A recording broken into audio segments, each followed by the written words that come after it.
Hi friends, welcome back to my YouTube channel. ಎಲ್ಲರೂ ಹೇಗಿದ್ದೀರಾ? ಚೆನ್ನಾಗಿದ್ದೀರಾ ಅಂತ ನಾನು ಅನ್ಕೊತೀನಿ. ನಾನು ಕೂಡ ತುಂಬಾ ಚೆನ್ನಾಗಿದ್ದೀನಿ. ಒಂದು ಹೊಸ ವ್ಲಾಗ್ನ ನಿಮ್ಮ ಜೊತೆ ಶೇರ್ ಮಾಡ್ತಾ ಇದ್ದೀನಿ. ಹಿಂದಿನ ವ್ಲಾಗಿಂದು ಕಂಟಿನ್ಯೂಷನ್ ವ್ಲಾಗ್ ಆಗಿರುತ್ತೆ. ಸೊ ಹಿಂದಿನ ವ್ಲಾಗಲ್ಲಿ ನನ್ನ ಸ್ಯಾರಿ ಶಾಪಿಂಗ್ ಎಲ್ಲ ಹೋಗಿದ್ದೆ. ಆಮೇಲೆ ಮನೆಗೆ ಬಂದು ಸಾಂಬಾರ್ ಪುಡಿಗೆ ಏನೆಲ್ಲ ಸಾಮಾನು ಬೇಕಿತ್ತು ಅದನ್ನೆಲ್ಲ ಹೋಗಿ ತೊಗೊಂಡು ಬಂದಿದ್ದೆ. ಸೊ ಅದಾದಮೇಲೆ ಊಟ ಮಾಡಿ ಮಲ್ಕೊಂಬಿಟ್ಟೆ, ಫುಲ್ ಟಯರ್ಡ್ ಆಗಿತ್ತು ಅಂತ. ಸೊ ಅದ್ರದ್ದು ನೆಕ್ಸ್ಟ್ ಡೇ ಮಾರ್ನಿಂಗು ವ್ಲಾಗ್ನ ಸ್ಟಾರ್ಟ್ ಮಾಡಿದ್ದೀನಿ. ಸೊ ಮಕ್ಕಳೆಲ್ಲ ಸ್ಕೂಲಿಗೆಲ್ಲ ಹೋಗಿದ್ರು ಆ್ಯಂಡ್ ನಾನು ಬೆಡ್ಡಿಂಗ ಮಾಡ್ತಾ ಇದ್ದೆ. ಇವಾಗಂತೂ ವಿಂಟರ್ ಸೀಸನ್ ಅಲ್ವಾ, ತುಂಬಾ ಚಳಿ. ಅದಕ್ಕೆ ನಮ್ಮ ಮನೇಲಿ ಎಲ್ಲರೂ ಒಂದೊಂದು ಬೆಡ್ಶೀಟು ಒಂದೊಂದು ರಗ್ಗು ಹಾಕ್ಕೊಂಡು ಮಲಗ್ತಾರೆ. ಸೊ ಅದೆಲ್ಲ ಮಚ್ಚಿಡೋದೇ ನನಗೆ ಜಾಸ್ತಿನೇ ಟೈಮ್ ಆಗೋಗ್ಬಿಡುತ್ತೆ. ಆ್ಯಂಡ್ ವೀಕ್ಲಿ ಒನ್ಸು ನಾನು ಬೆಡ್ ಸ್ಪ್ರೆಡ್ನೆಲ್ಲ ವಾಶ್ ಮಾಡೋಕ್ಕೆ ಹಾಕ್ತೀನಿ.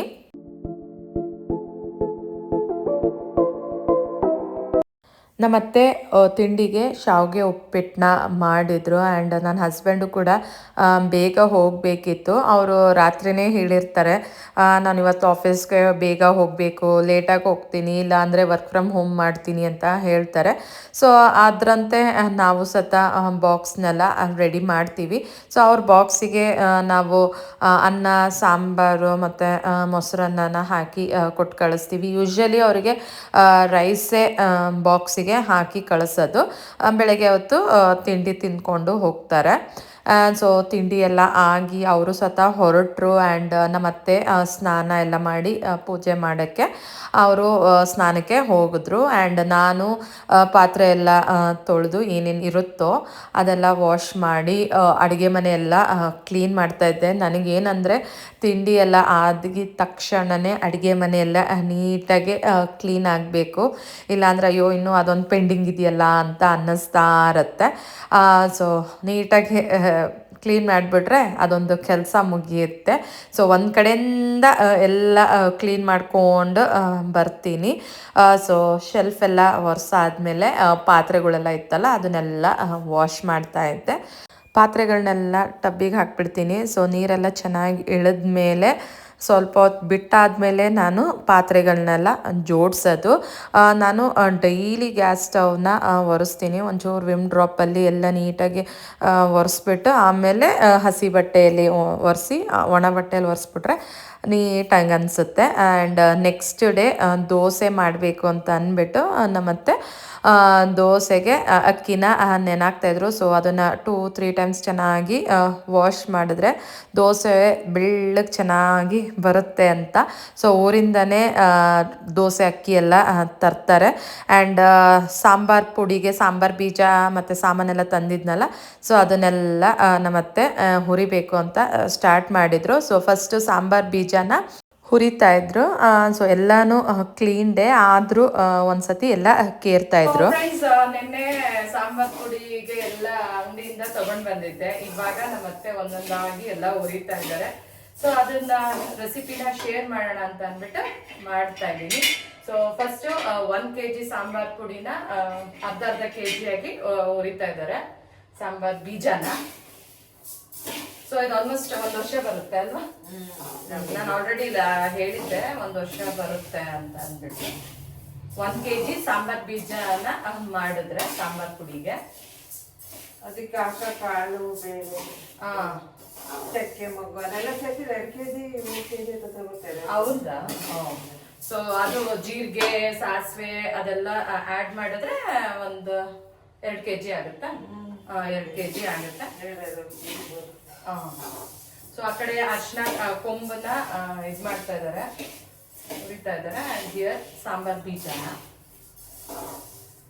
ಸೊ ಒಬ್ರೊಬ್ರು ಮನೇಲಿ ಸಾಂಬಾರ್ ಪುಡಿ ಒಂದೊಂದ್ ತರ ಮಾಡ್ತಾರೆ. ಸೊ ನಮ್ಮ ಮನೇಲಿ ನಮ್ಮ ಅತ್ತೆ ಹೇಗ್ ಮಾಡ್ತಾರೆ ಅಂತ ಅಂದ್ಬಿಟ್ಟು ತೋರಿಸ್ತಾ ಇದ್ದೀನಿ. ಅರ್ಶಿನ ಹುರಿತಾ ಇದ್ದಾರೆ ಆ್ಯಂಡ್ ಅರ್ಶಿನದ ಕೊಂಬನ್ನು ಹುರಿತಾ ಇದ್ದಾರೆ. ಈ ಕಡೆ ಸಾಂಬಾರ್ ಬೀಜ ಫಸ್ಟ್ ಮೀಡಿಯಂ ಫ್ಲೇಮಲ್ಲೇ ಉರಿಬೇಕಲ್ವಾ? ಒತ್ತಿಸ್ಬಾರ್ದು. ಒಂದು ಲೆವೆಲಲ್ಲಿ.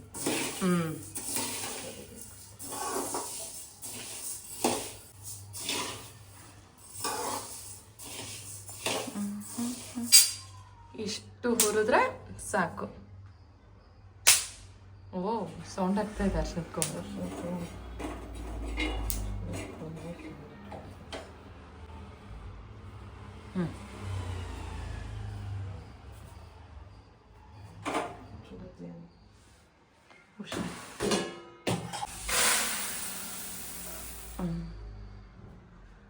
ಈಗ ಉಳ್ದಿರೋ ಸಾಂಬಾರ್ ಬೀಜನ ಹುರಿಯೋಕ್ಕೆ ಹಾಕ್ತಾ ಇದ್ದಾರೆ. ಸೊ ಉದ್ದಿನಬೇಳೆ 1 kgಗೆ ಇದು ಅರ್ಧ ಅಲ್ವಾ, 1/4 kgಗಿಂತ ಒಂದು ಸ್ವಲ್ಪ ಕಮ್ಮಿನ ಹಾಕೊಂಡಿದ್ದೆ. ಹಾಂ ಸರಿ ಸರಿ. ಸೊ ಎಲ್ಲ ಮೆಷರ್ಮೆಂಟ್. ಫ್ರೆಂಡ್ಸ್ 1 kg ಸಾಂಬಾರ್ ಬೀಜಗೆ ಉದ್ದಿನಬೇಳೆ ಒಂದು 200 grams ಆದರೆ ಸಾಕು. ಸೊ ಅದು ಮೆಷರ್ಮೆಂಟ್ 1 kg. ಹೆಸರು ಕಾಳು ಹೆಸರು ಬೇಳೆ ಅದು ಕೂಡ ಸೇಮ್.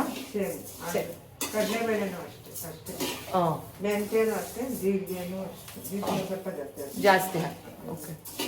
ಸೊ ಇವಾಗೆಲ್ಲ ಒಂದೊಂದಾಗಿ ತೋರಿಸ್ತೀನಿ ನಾನು. ಈಗ ಸದ್ಯಕ್ಕೆ ಸಾಂಬಾರ್ ಬೀಜನ ಉರಿತಾ ಇದ್ದಾರೆ. ಸೊ ನೆಕ್ಸ್ಟು ಸಾಂಬಾರ್ ಬೀಜ ಹುರಿದ್ಮೇಲೆ ಇವಾಗ ಉದ್ದಿನ ಬೇಳೆ ಉರಿತಾ ಇದ್ದಾರೆ.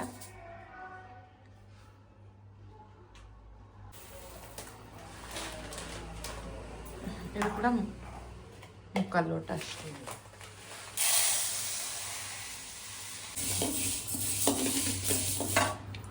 ಆಗಿದೆ.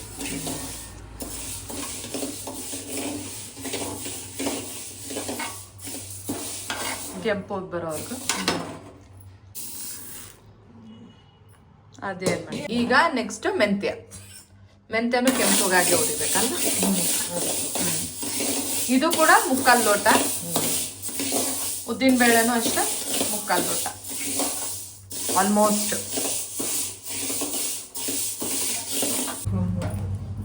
ಗಮ್ಮತ್ತೆ. ಸೊ ಮೆಂತ್ಯನೂ ಅಷ್ಟೇ ಕೆಂಪುಗಾಗಂಗೆ ಹುರಿಬೇಕು. ಆಯ್ತು. ಸೌಂಡ್ ಆಗ್ತಾ ಇತ್ತು. ಗಮ್ಮಂತ ಇದೆ.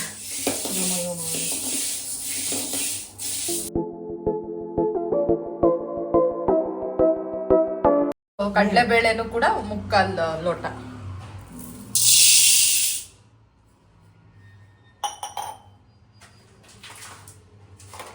ಈಗ ಕಡಲೆಬೇಳೆ ಹುರಿತಾ ಇದ್ದಾರೆ.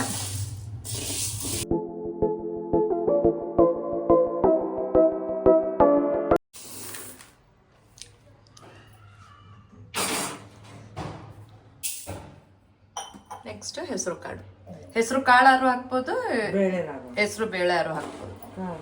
3/4 ಲೋಟ ಇದು ಕೂಡ.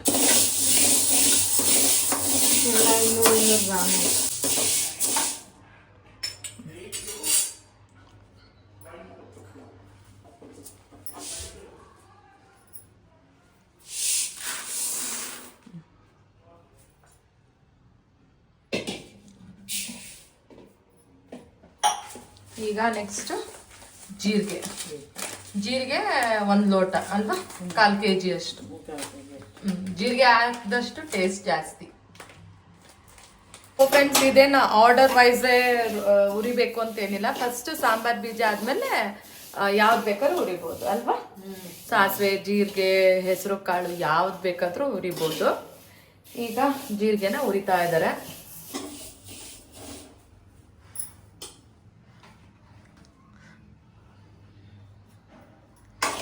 ಎಲ್ಲ ಉರಿ ಅಷ್ಟೇ, ಕಾಲು ಕೈ ಎಲ್ಲ ನೋವು ಬರುತ್ತೆ,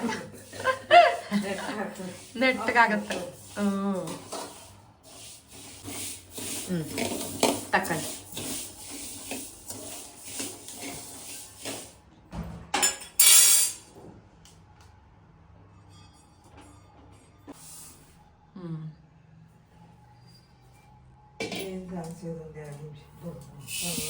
ಈಗ ನೆಕ್ಸ್ಟ್ ಬೇಗ ಆಗ್ಬಿಡುತ್ತಲ್ವ, ಚಟಪಟ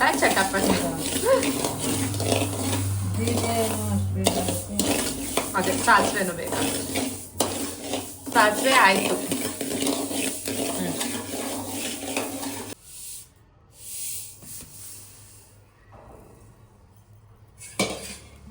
ಇವಾಗ ಮಸಾಲ ಐಟಮ್ಸ್ ಎಲ್ಲ ಹಾಕ್ತಾ ಇದ್ದಾರೆ. ಇದೇನು ಮರಾಠ ಮೊಗ್ಗು, ಚಕ್ರ ಮೊಗ್ಗು ಎರಡು ಮಿಕ್ಸ್ ಇತ್ತು. ಚಕ್ರ ಮೊಗ್ಗು, ಮರಾಠ ಮೊಗ್ಗು. ಅದು ಚಕ್ರ ಮೊಗ್ಗು.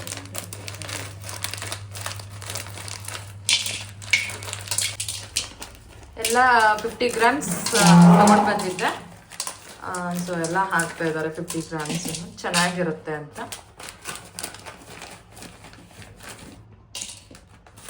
ಸೊ ಚಕ್ರ ಮೊಗ್ಗು, ಮರಾಠ ಮೊಗ್ಗು, ಚಕ್ಕೆ ಎಲ್ಲ 50 ಗ್ರಾಮ್ ಹಾಕಿದ್ರೆ ಚೆನ್ನಾಗಿರುತ್ತೆ ಟೇಸ್ಟ್.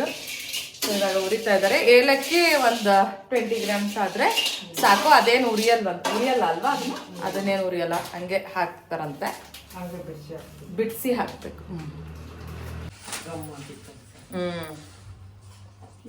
ಫ್ರೆಂಡ್ಸ್ ಎಲ್ಲ ಹುರಿದೆಲ್ಲ ಆಯ್ತು. ಸೊ ಹುರ್ಗಡ್ಲೆ ಮಾತ್ರ ಹಂಗೆ ಹಾಕಿದ್ದಾರೆ 1 ಲೋಟ ಅದನ್ನು. ಸೊ ಹಾಕಿ ಮಿಕ್ಸ್ ಮಾಡಿದ್ದಾರೆ. ಇನ್ನ ಇದೆಲ್ಲ ಸ್ವಲ್ಪ ಚಚ್ಚಿ ಹಾಕ್ಬೇಕಂತೆ.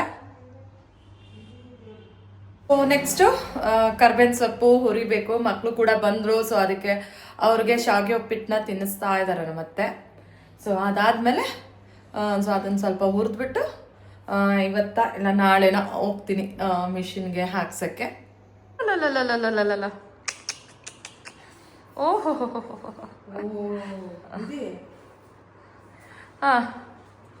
ತಿನ್ಬೇಕು ತರಕಾರಿ ಎಲ್ಲ, ಅದಕ್ಕೆ ತರಕಾರಿ ಹಾಕಿರೋದು ಉಪ್ಪಿಟ್ಟಿಗೆ. ತಿಂತೀರಾ ಅಂತ ಗೊತ್ತಾಯ್ತಾ?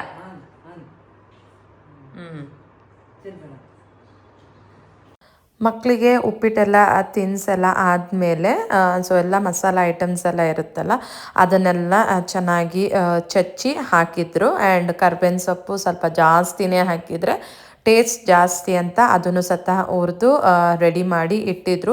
ಸೊ ನನಗೆ ಆವತ್ತಿನ ದಿನ ಹೋಗೋಕ್ಕೆ ಆಗಲಿಲ್ಲ, ಸ್ವಲ್ಪ ಬ್ಯುಸಿ ಆದೆ. ದೋಸೆಗೆ ಬೇರೆ ನೆನಾಕಿದ್ರಲ್ಲ ಅದನ್ನೆಲ್ಲ ರುಬ್ತಾ ಇದ್ದೆ. ಆ್ಯಂಡ್ ರಾತ್ರಿಗೆ ಟೊಮೆಟೊ ಬಾತ್ ಮಾಡು ಅಂತ ನನ್ನ ಹಸ್ಬೆಂಡ್ ಹೇಳಿದರು. ಸೊ ಅದಕ್ಕೆ ಟೊಮೆಟೊ ಬಾತಿಗೆ ಎಲ್ಲ ಹೆಚ್ಕೊಟ್ರು ನಮ್ಮತ್ತೆ. ಸೊ ನಾನು ಒಗ್ಗರಣೆ ಹಾಕಿ ಮಾಡಬೇಕಿತ್ತು. ಆ್ಯಂಡ್ ಮಕ್ಕಳು ಟೊಮೆಟೊ ಬಾತ್ ಎಲ್ಲ ತಿನ್ನಲ್ಲ. ಸೊ ಅವರಿಗೆ ಅಂತ ಅಂದ್ಬಿಟ್ಟು ಗೋಧಿ ದೋಸೆನ ರೆಡಿ ಮಾಡ್ತಾ ಇದ್ದೆ. ಸೊ ಅದಂತೂ ಇನ್ಸ್ಟೆಂಟಾಗಿ ರೆಡಿ ಮಾಡ್ಬೋದು.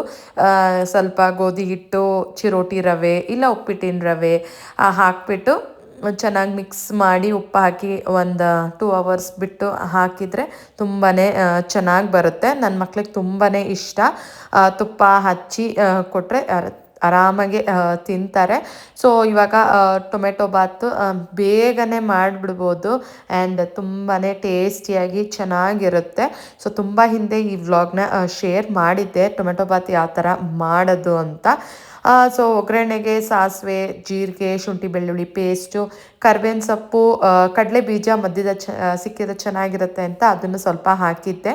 ಒಂದು ಮೀಡಿಯಮ್ ಸೈಜಿನ ಈರುಳ್ಳಿನ ಉದ್ದಕ್ಕೆ ಹೆಚ್ಕೊಂಡು ಅದನ್ನು ಸಹ ಒಗ್ಗರಣೆಗೆ ಹಾಕಿ ಲೈಟ್ ಬ್ರೌನ್ ಬರೋವರೆಗೂ ಹುರಿಬೇಕು. ಆಮೇಲೆ ಟೊಮ್ಯಾಟೊ, ಬಟಾಣಿ, ಡಬಲ್ ಬೀನ್ಸ್ ಇತ್ತು ಅಂತ ಅದನ್ನು ಸಹ ಹಾಕಿದ್ದೆ.